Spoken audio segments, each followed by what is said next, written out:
नमस्ते, मेरा नाम आशी है। आज हम बात करेंगे जो जेकेएसएसबी की जो एग्ज़ाम आज कंडक्ट करवाया है जेल सुपरिटेंडेंट का, उसमें आए क्वेश्चन कंप्यूटर के, वो आज हम पढ़ेंगे।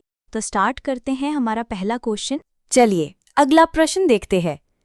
A distributed network configuration in which all data/information pass through a central computer is, यानी डिस्ट्रीब्यूटेड नेटवर्क में अगर सारी जानकारी एक सेंट्रल कंप्यूटर से होकर जाती है तो उसे कहते हैं मल्टीप्लेक्स। इसमें डेटा एक ही जगह से होकर गुजरता है। सही जवाब है multiplex. Question 12. The architecture that uses a tighter coupling between the compiler and the processor is, यानी कंपाइलर और प्रोसेसर के बीच अगर ज़्यादा तालमेल हो यानी टाइट कपलिंग, तो उस आर्किटेक्चर को कहते हैं एपिक। इसका मतलब है एक्सप्लिसिटली पैरेलल इंस्ट्रक्शन कंप्यूटिंग। सही जवाब epic.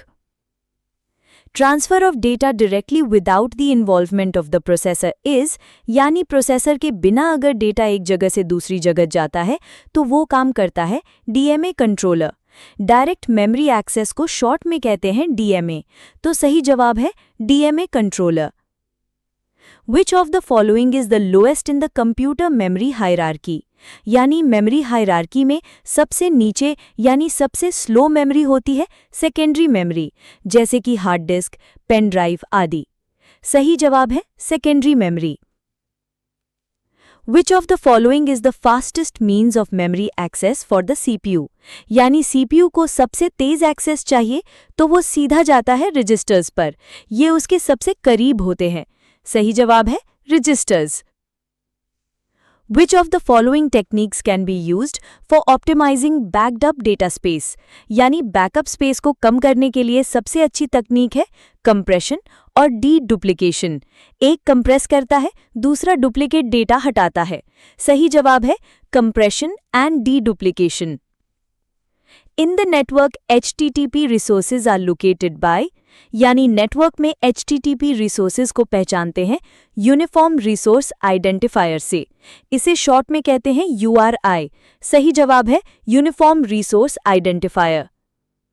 Dash is a program that helps us to manage our files and folders, यानी फाइल्स और फोल्डर्स को मैनेज करने वाला सॉफ्टवेयर होता है विंडोज एक्सप्लोरर। इसी से आप फोल्डर्स खोलते हो, कॉपी पेस्ट करते हो। सही जवाब है Windows explorer. Which of the following keyboard shortcuts is commonly used to rename a file or folder in Windows OS? यानी विंडोज में अगर किसी फाइल या फोल्डर का नाम बदलना हो तो बस एक कुंजी दबाओ F2। सही जवाब है F2। सवाल number 20। Which of the following shortcut key is used to check spelling? A. F1, B. F2, C. F7, D. F9। Spelling की जांच करने के लिए कौन सी शॉर्टकट की इस्तेमाल होती है? सही जवाब है F7।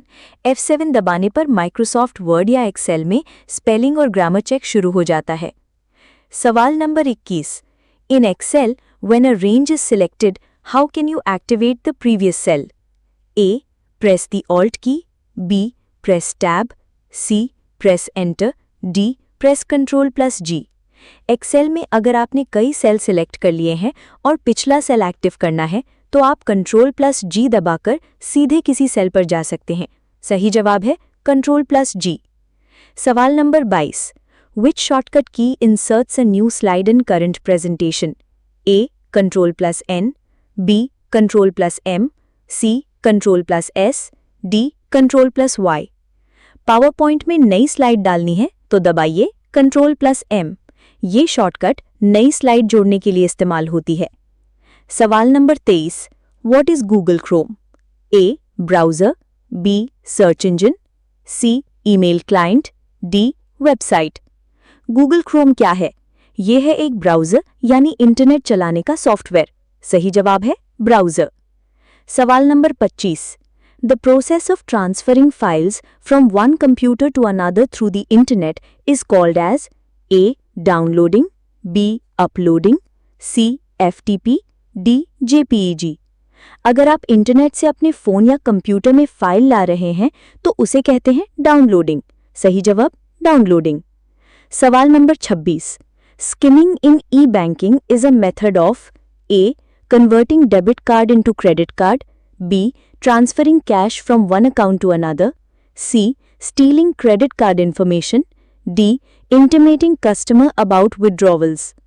स्किमिंग एक फ्रॉड है जिसमें आपकी क्रेडिट कार्ड की जानकारी चोरी की जाती है। एटीएम या कार्ड रीडर में डिवाइस लगाकर ऐसा किया जाता है। सही जवाब स्टीलिंग क्रेडिट कार्ड इन्फॉर्मेशन।